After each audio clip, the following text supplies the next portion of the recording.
నిజమైన స్నేహితుడు విడవక ప్రేమించును. సామెతలు 17:17లో ఉంది.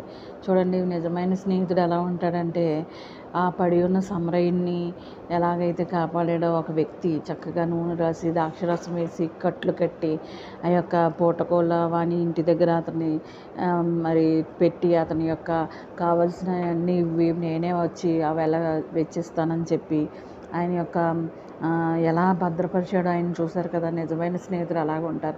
ఆటంకాలు వచ్చినప్పుడు, అవరోధాలు వచ్చినప్పుడు, ఇంకేమైనా పరిస్థితులు, ఆపద పరిస్థితులు వచ్చినప్పుడు నిన్ను విడిచిపెట్టువాడు నిజమైన స్నేహితుడు కాదు. నిజమైన స్నేహితుడు ఎవరు?